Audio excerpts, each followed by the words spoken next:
السلام عليكم ورحمة الله وبركاته، ازيكم عاملين ايه يا حبايبي؟ يا رب تكونوا كلكم بخير وفي احسن حال يا رب بإذن الله. الجمال والحلويات اللي قدامكم دي بقى حاجة كده، يعني وصفة تحفة تحفة بجد. هنشوف بقى عملنا المشاوي بتاعتنا دي ازاي، مشاوي الغلابة بقى، يعني حاجات كده على قدنا كده اهوت. يلا بينا بقى نشوف عملناها ازاي، وايه المشاوي اللي معانا دي اللي على قد ايدينا. حاجات كده كلنا ممكن نكون كنا بنرميها ما بنحبهاش، بس هنعمل بيها وصفة حلوة قوي النهاردة زي ما انتم شايفين كده، جمال وحلويات قدامكم. حاجة كده تستاهل بقكم. بصوا البصل بقى متشوح ومتحمر وحاجه كده زي السكر. يلا بينا بقى نشوف هنعمل ايه، بس قبل ما نبدا في الفيديو، لو انت شفت الفيديو وعجبك ما تنسيش تعمل لنا لايك وتكتب لنا كومنت حلو قمر كده زيك، وتفعلي رمز الجرس علشان يوصلك كل جديد في قناتنا. يلا بينا بقى نسمي الله. واول حاجه هنعملها ايه؟ اول حاجه كده هو جبتي بصلايه وجبت 2 طماطم، وبدات ان انا ايه اعملهم على على المبشره. تمام كده. لو انت مش حابه فكره المبشره دي، اضربيهم في الكب او في الخلاط وبعد كده ابداي صفيهم. انا بصراحه كنت مكسله اطلع الاجهزه، يعني سواء الكب او الخلاط، فقلت ايه المبشره كده سهله على طول وتتشيلي في وانا واقفه، وايه بدل بقى ما اولع بقى الخلاط او الكبه وكده. هنا بقى خلاص قمت فرمتهم كويس جدا، يعني عملتهم على المبشره وبدات ان انا اصفيهم. انا عايزه بس الميه بتاعتهم، مش عايزه التفل خالص. هقول لك بقى التفل ده ما ترموهوش. التفل ده ممكن تعملي بيه ايه؟ التفل ده ممكن لو انت بتعملي محشي ولا اي حاجه تانية ممكن تضيفيه فيها. ترموهوش يعني، حطيه في كيس في الفريزر ولما تعوزيه طلعيه. هنا بقى خلاص كنت يعني صفيت الطماطم والبصل وخدت الميه بتاعتهم بس. وبدأت بقى ضفت عليهم شوية توابل كده حلوين من البيت عندنا، الموجود عندك في البيت حطيه. حطيت شوية بابريكا على كل حاجة ربع معلقة، بابريكا على توم باودر على بصل باودر على قرفة وجنزبيل على قرفة وحبهان مطحونين، على جنزبيل على فلفل أسمر على ملح. وبدأت إن أنا حطيت معلقة كبيرة دبس رمان ومعلقة كبيرة صويا صوص. الصويا صوص لو مش عندك صويا صوص عادي مفيش مشكلة. لو عندكيش دبس رمان برضو مفيش مشكلة، ممكن تستبدلي الحاجات ديت بمعلقة عسل كبيرة، معلقة عسل أسمر أو معلقة عسل أبيض كبيرة. تمام كده. هما بس بيساعدونا إن الحاجة تاخد لون المشاوي، بيديها لون حلو. وحطي بقى البابريكا هتدي برضو معاكي لون حلو. خلاص كده كنت عملت الخلطة يعني، وبدأت إن أنا ركنتها على جنب لغاية ما أكمل بقية الإيه الوصفة. اقطع بقى المكونات يعني. هنا بقى جبت شويه فلفل، واحد قرن فلفل اصفر على قرن احمر على قرن ايه اخضر، وبصلايه كده اهوت. علشان ايه؟ نبدا نقطعهم مكعبات كده علشان نحطهم ايه في اسياخ الشيش. تمام كده قطعناهم مكعبات كده مربعه زي ما انتم شايفين. بس قطعت البصل والفلفل وكده تمام معايا. هنا بقى الوصفه بتاعتنا هنعمل مع بعض الكبده. هنعملها بطريقه حلوه قوي، يعني نعملها بطريقه الاسياخ اللي هي بتاعت الشيش طاووق. هنشويها بطريقة هايلة جدًا، اللي ما بيحبش الكبدة بتصدقوني بجد بعد الوصفة دي أو بعد الطريقة دي هيحبها جدًا.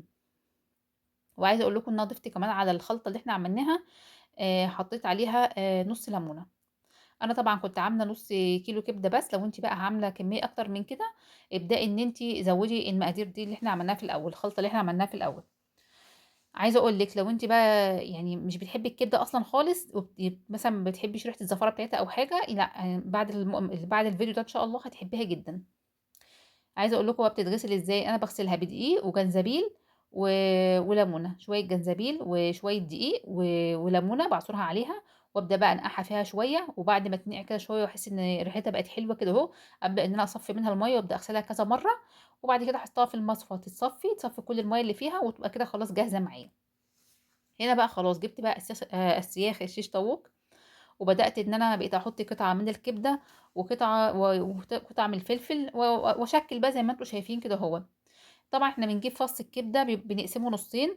أنا مش عايزة يعني الكبدة تبقى كلّها على بعضيها، لأ عايزة أقسمها فصين، هي بتبقى يعني فصين بس أنا باقسمهم بالسكينة.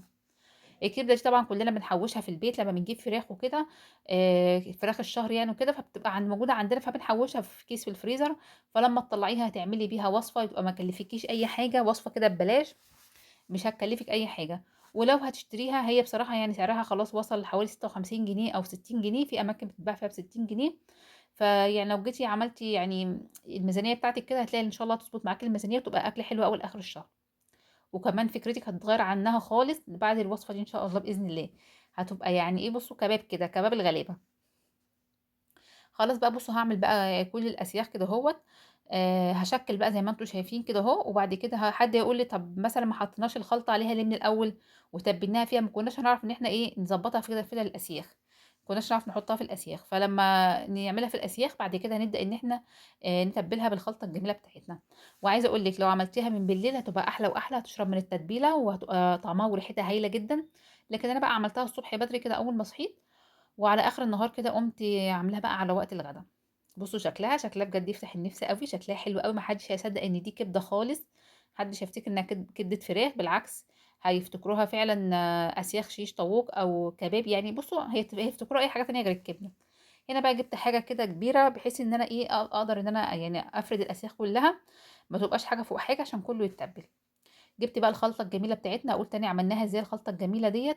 جبنا بشر عصير طماطم مع عصير بصل، مع بقى شوية توابل، ملح فلفل بابريكا توم باودر بصل باودر لو حبهان مطحونين، مع معلقة صويا صوص، مع معلقة دبس الرمان، مع نص ليمونة. كل الكلام الجميل ده قلبته كله مع بعضه، والملح طبعا ما ننساهوش. وبدأت ان انا اتبل بقى ايه الخضار والكبدة كده زي ما انتم شايفين. بجد وصفة حلوة أوي مش هتكلفك كتير، يعني لما تجيبي نص كيلو كبدة ب30 جنيه حلو جدا. وكمان بنبقى محوشينها عندنا كمان في الفريزر. في ناس كل ما بتجيبي الفراخ بكمية يعني كبيرة، فبتروح محوشاها في كيس كده، هو الكبدة دي بتقعد ايه معاها يعني تلمها كده آخر الشهر وتعمل بيها وصفة. تبقى يعني عملتي وصفة من حاجة ايه كنت أصلا كده كده انت مش مشترياها. هنا بقى ليكي حرية، هنتكلم بقى على طريقة التسوية بتاعتها. ليكي حرية الاختيار في طريقتين للتسوية، يا إما تحطيها في الطاسه كده زي ما انا حطيتها، طاسه كده تكون ما بتلزقش، وتحط فيها معلقتين زيت وتبداي بقى ان انت ايه تشوحيها على الجنبين لغايه ما تستوي معاكي. يا اما ان انت تجيبي الشبكه اللي بنشوي عليها زي ما شوينا عليها قبل كده الفراخ، وتبداي ان انت ترسيهم عليها وتدخليها الفرن، بس تحطي تحتيها صاج او اي حاجه علشان ايه المواد السائله اللي هتنزل منها. بس كده يبقى عندي طريقتين للتسويه. هنا بقى جبت بصلتين، بصراحه البصلتين جم كده يعني في اخر اللحظه، ما كانوش في دماغي. فقلت اجيب بصلتين واجيب قرنين فلفل وابدا ان انا احطهم ياخدوا تشويحه الكبده كده اهوت، وياخدوا الطعم بتاعها وهي نازله. لو انت حسيتي بقى ان هي في المرحله دي نشفت معاكي والطاسه كده نشفت، ممكن تزوديها شويه من الصوص اللي احنا كنا عاملينه ليها اللي هي الخلطه يعني. انا زودتها بصراحه حبه، بس ما جاتش معاكم في اللقطه ديت في التصوير يعني. نستصورها. خدت معلقتين كده من الخلطه اللي احنا كنا عاملينها لها، التتبيله اللي احنا كنا عاملينها، ورشيتهم كده عليها وهي في الطاسه. هتقعدي بقى تقلبي فيها من فتره للتانيه. هنا بقى جبت 3 قرون فلفل كده اهوت، عايزه اقول لكم كان طعمهم تحفه، طعمهم كان زي السكر. بجد هي الوصفه كلها على بعضها بجد يا جماعه، اللي ما جربهاش فاتوا كتير جدا. بصوا بقى بدات ان انا اشوح البصل مع الفلفل مع يعني كله مع بعضه كده اهوت، اخد من طعم الكبده. والروايح بقى مش قادره اوصف لكم الروايح بقى كانت عامله ازاي في البيت. بصوا بقى هبدأ ان انا اقلبها كده على كل ناحية لغاية ما البصل ده ياخد التسوية بتاعته من كل الجوانب. وعلى فكرة هو مبقاش مستوي قوي، بيبقى فيه يعني بيبقى فيه قطمة كده صغيرة، بيبقى فيه كده حاجة بتقرش معاكي شوية. لان طبعا ده يعتبر هو واخد تشويحة حلوة كده، وهو حلاوته اصلا هو يكون بيقرش معاكي، ما يكونش يعني ايه بصل مهري كده او بصل متحمر. هنا طبعا بقى لما اجي اقدمها، هي اخدت طبعا وقت على البوتاجاز مش كبير قوي يعني، لان اصلا الكبده بتستوي بسرعه، عارفين انتوا ان هي من انواع اللحوم اللي بتستوي بسرعه، فبتاخدش وقت كتير منك. هي مجرد ما بتاخد لون من الناحيه دي ولون من الناحيه دي خلاص تبقى كده استوت معانا وتبقى زي الفل. هبدا بقى ان انا اقدمها، فرشت تحتها كده العيش ورحت فرشه عليه شويه بقدونس، ورحت فرداهم بقى عليه. عايزه اقول لكم العيش شرب منها وكان طعمه هايل جدا جدا جدا. طبعا لما بتيجي تقدميها بقى بتقدميها كده زي ما احنا قدمناها بالمنظر الجميل ده، ممكن تعملي لها فحمايه كمان وتحطيها عليها وتروحي تشربها بالفحمايه، هتدي ريحه الشوي بجد. بس هي كده بصراحه ما كانتش محتاجه اي حاجه خالص، هي كانت كده تمام وزي الفل. بس فدي كده كانت وصفتي النهارده، يا رب ان شاء الله تكون عجبتكم ونالت رضاكم. تنسوش بقى تعملوا لايك للفيديو، اهم حاجه اللايك يا حبيب قلبي، وتكتبوا كومنت حلو قمر كده زيكم، وسبسكرايب بقى للقناه. واشوفكم على خير في وصفات كتير وفيديوهات كتير. واستنوا بقى الحلقه الجايه في وصفه حلوه قوي تعجبكم ان شاء الله. اشوفكم على خير ومع الف سلامه حبايب قلبي.